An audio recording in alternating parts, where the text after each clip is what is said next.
Holy shit, it's Pikachu! Honey, when the world goes sour, islands when the oceans rise, sparks when we all lose power, heat when the sun dies, light when the darkness covers. Hey, ladies and gentlemen, welcome back to the Adventures of Jonno the PokéManiac. We got us a Pikachu.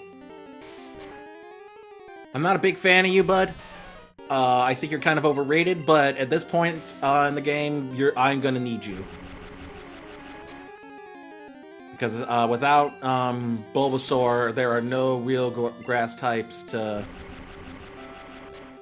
beat Misty. Okay, so that'll be it for that. Item, Pokeball, get in the ball. Alright, Pikachu was caught.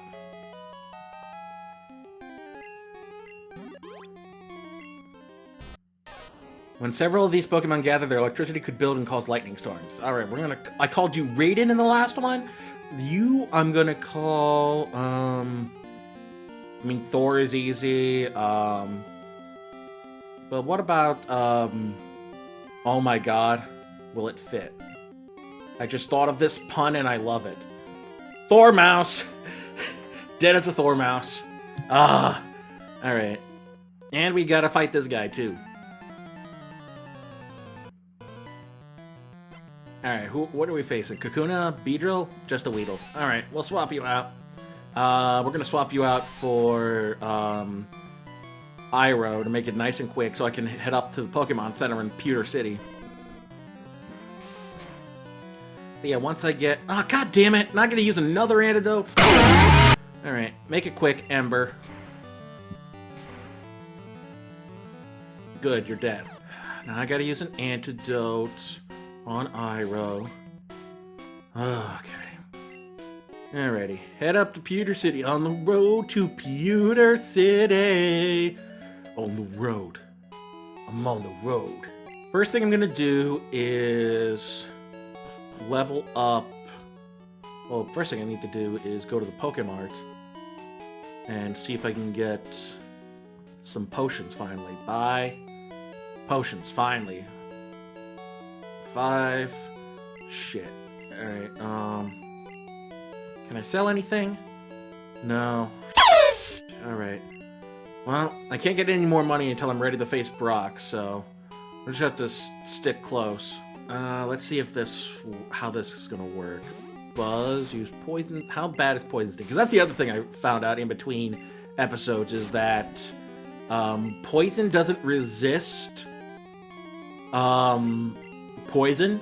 It doesn't resist itself, so it's actually you can use poison type moves on bug poison and grass poison types and it'll be super effective. And yeah, so there's that. So yeah, not only is bug super effective in Gen 1, but poison doesn't resist itself, so you can actually use poison type moves on like Oddish and I think Bug also is super effective to Poison, somehow? I don't get that matchup, I'm kind of glad they got rid of it. Buzz grew to level 6. Thormouse got some XP. I think I'm going to swap out Thormouse whenever these, whenever the Kakuna come up, because it's going to take a lot longer to do damage to them. Maybe the Metapod too, I don't know. But yeah, I'm going to stick up front up here, and it's going to be some grinding, so... If I got nothing to say, then I'll just cut ahead. So, we'll see what happens. I'm just gonna run through this real quick. Get myself a Kakuna, and then level up Thormouse to a good point, and then we'll see where we're at. What? Buzz is evolving?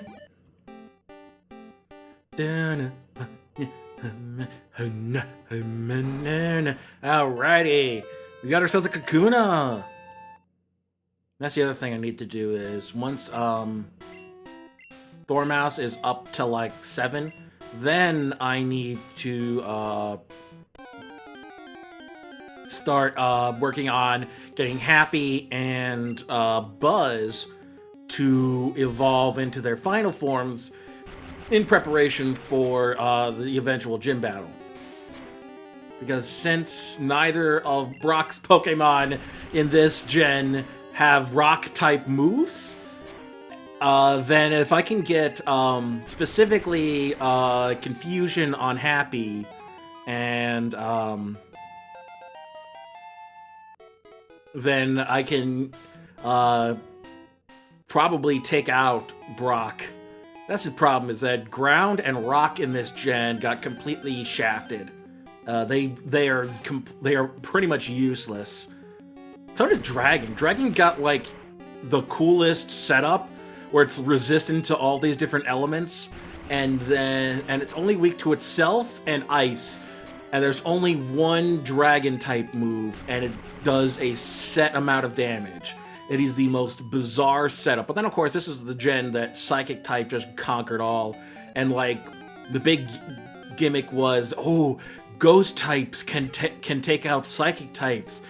But the only Ghost Pokemon had was part Poison, and that made it weak to Psychic type moves. And then the only Ghost type move did a set amount of damage. So there was no super effective Ghost type move. Yeah, Gen 1 was busted, man. It felt like they had cool, lofty ideas that didn't get ironed out until future gens. Like, Ghost didn't really become viable, I think, until Gen 3. That's where you got things like Shadow Ball. No, Shadow Ball came in Gen 2, I think. But yeah, Ghost type, like a wider array, because the only new Ghost type in Gen 2, I think, was Mischievous. But then Gen 3, you had Shuppet and Duskull and Sableye and all these different new Ghost Pokemon, and like the Dark, but then Dark type made Ghost Pokemon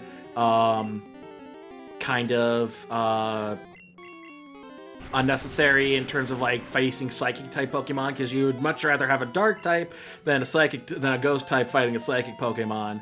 But then Fairy got introduced, and then that made Ghost Pokemon more viable, because then they could face off against Psychic Fairy types, whereas Dark types couldn't, and yeah. So yeah, it's all a balancing act, and I think they're starting to get the hang of it now. I think Fairy really balanced a lot of things out. They gave a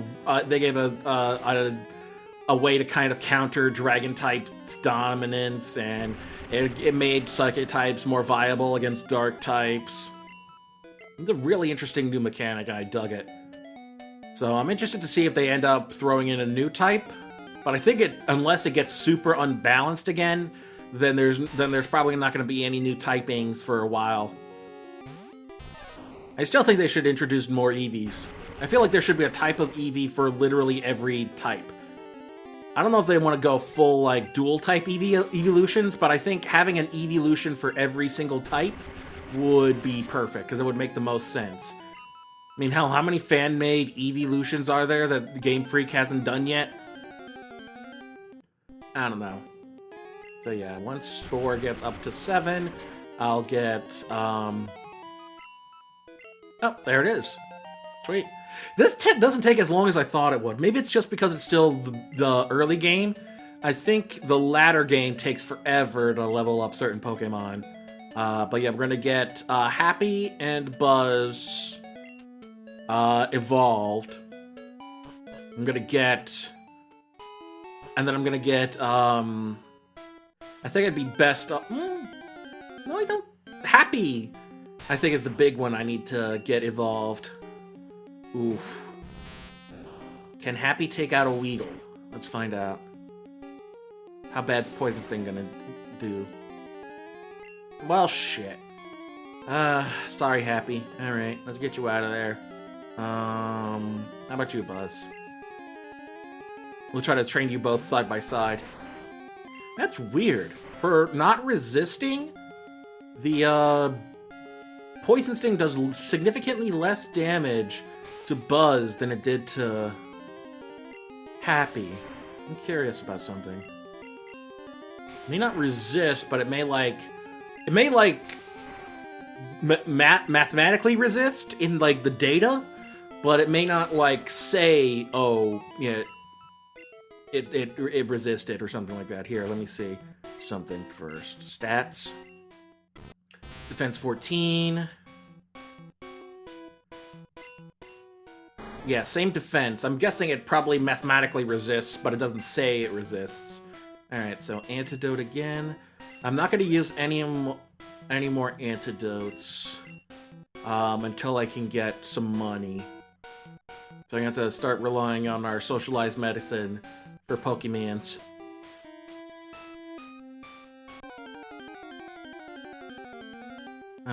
More Weedles. Alright. I mean, Gus isn't a flying type move yet, so I may be better off fighting. Although there are still Weedles out there, but I think it's closer. It's also closer to the Pokemon Center, so I don't have to walk as far. Ah, shit. Right. Here. So yeah, Happy's gonna have to faint. Which thankfully this isn't a Nuzlocke, or I'd be fucked. Yep, there's Happy. I'm kind of glad they took out that mechanic too. I mean, as much as it made the game like, oh god, I gotta get my Pokemon to the Pokemon Center or else it's gonna die. Like, taking out that mechanic and making it only during battle kind of makes sense.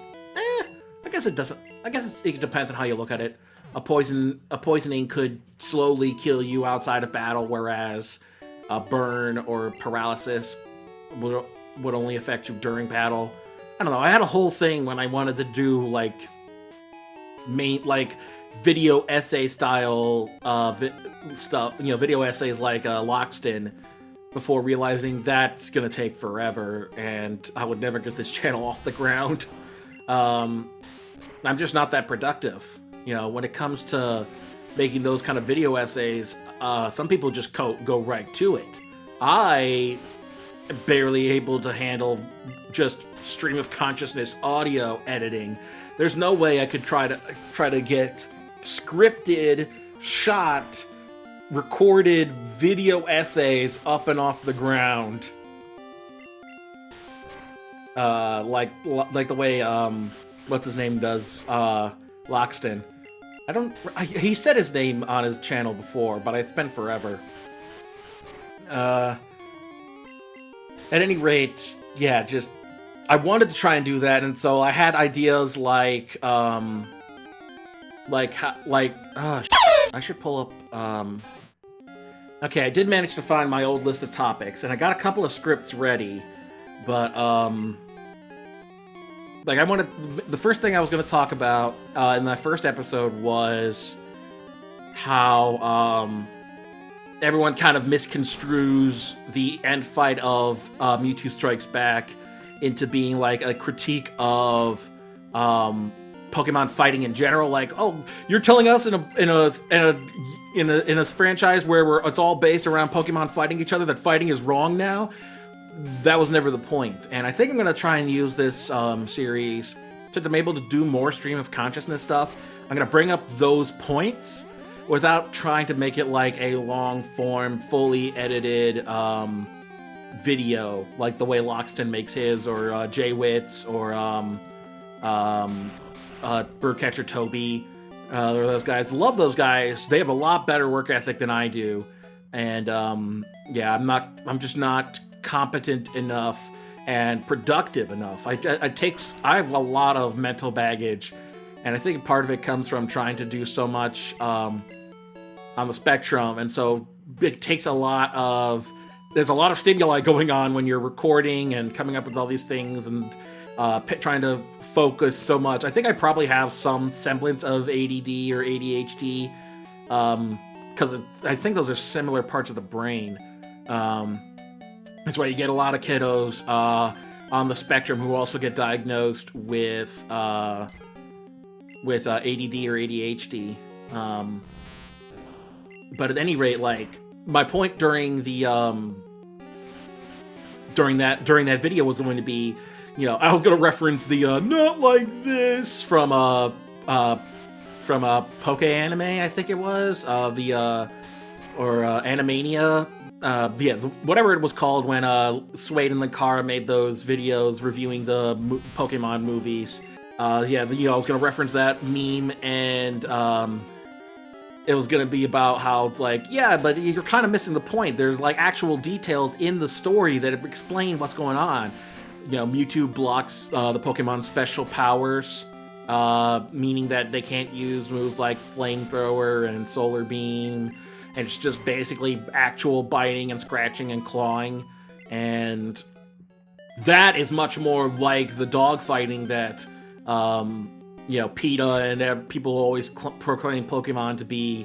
You know, it's not actual, like, this is not specifically dog fighting, I would say.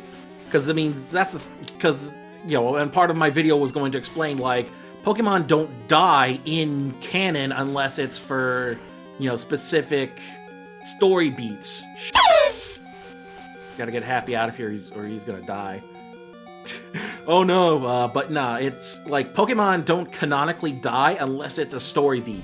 Or, you know, and the ones that have died are from, like, are mostly from old age.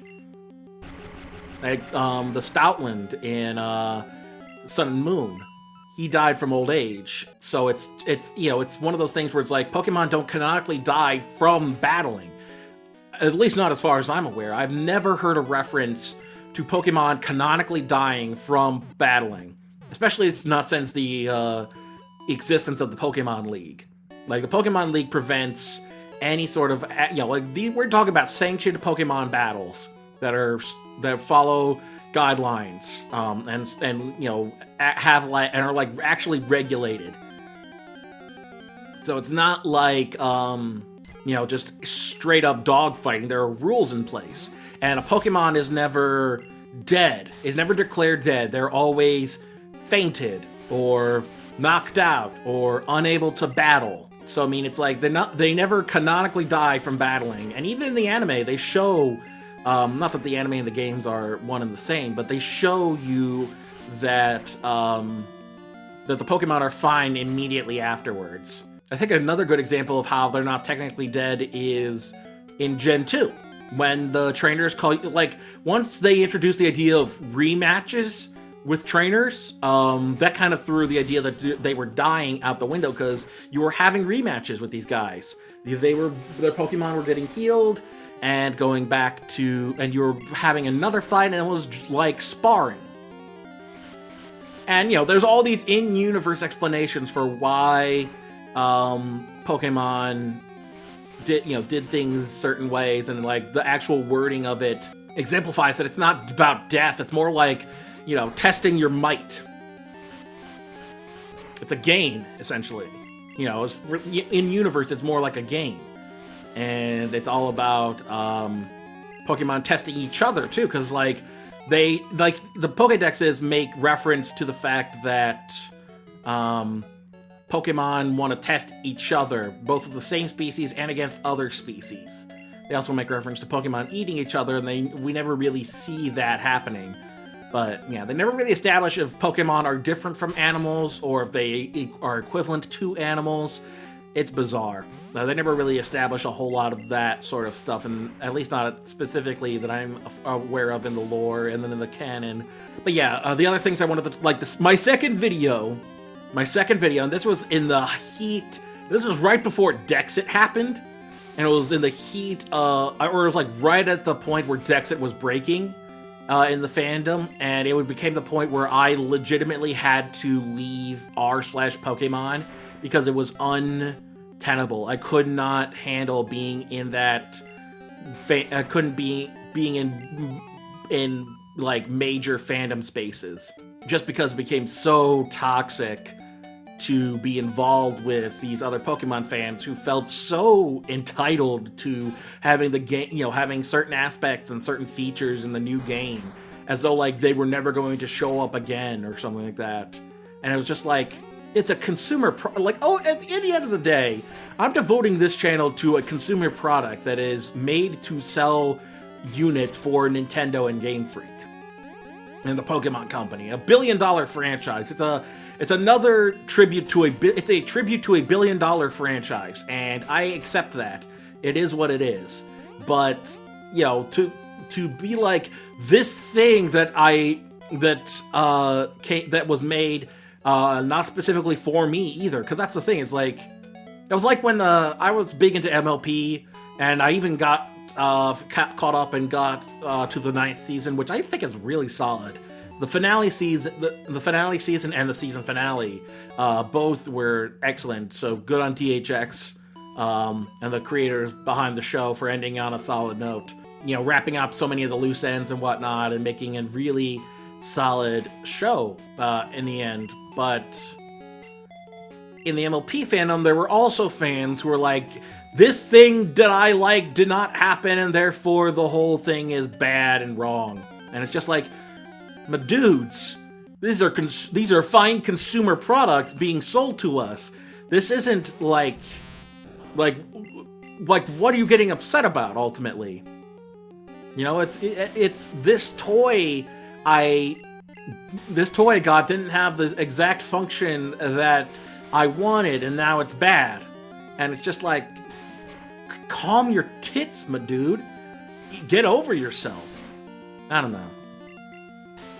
I've been happy with pretty much all of Game Freak. Like, as much as even I think the games that I liked the least were Sun and Moon and Ultra Sun and Moon, just because I found them tedious to get through. But I think that was more the story campaign than the gameplay. Also, because it pushed the 3DS to its limits, it was very glitchy. And it's gonna be weird to try and play those on this channel eventually, just because I'm wondering if it's gonna glitch out like it did just playing it by itself. Yeah, it's gonna be something, alright. But yeah, I think Sun and Moon were my least favorites. I think I definitely preferred X and Y to Sun and Moon. And Oras to like Ultra Sun and Moon. But I don't know. But even like the games I liked the least still had parts that I enjoyed. The Z-moves were interesting. I loved the region. I loved some of the new... That's the other thing, too, is, like, Alola had, like, no. It was Kalos that had no new Pokemon. Alola had a bunch of new Pokemon, and they introduced the idea of regional variants, which I kind of dig. And I think they're doing a good job with the Galarian forms as well. And I kind of hope that they do eventually do those fabled Gen 4 remakes, and that we do actively get Sinnoh variants. I think that would be interesting to like do a remake where the old region gets a regional variant. Now that they've introduced the concept of regional variants, I don't know. Just a thought. But yeah, at any rate, just the fandom, and I think it's gotten a little bit better, but I'm also not in the mainstream space. I'm in a McElroy based Pokemon fan group, and it's all like, dudes, chill out.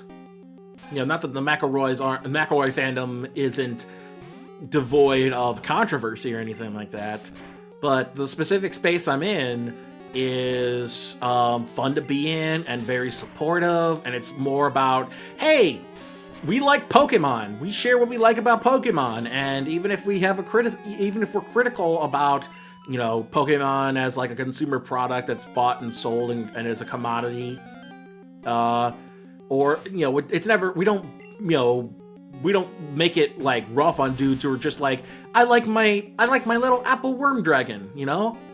The apple worm dragon is neat. I just think it's neat. So yeah, that was gonna be my second video, was in the midst of the Dexit controversy and all of the toxicity in the fandom, I was going to talk about how fandoms are garbage and need to be stopped. Essentially, I have a phrase that I've coined since I think it was MLP. I think MLP inspired it, but it was definitely inspired by maybe Rick and Morty, because there's definitely aspects of the Rick and Morty fandom that would inspire this phrasing. But maybe not a mantra, but like just a life sort of lesson. Just that fandoms are garbage, and fandoms ruin everything. Everybody from like Gen 1 Transformers fans, MLP, Star Wars, Star Trek, McElroy's, literally everything. If it has the fandom will ruin that thing. There's just no doubt about it. I think I've gone on long enough, so I'm going to talk about some more of the topics on the next episode, so stay tuned for that, and we'll see you next time. Bye!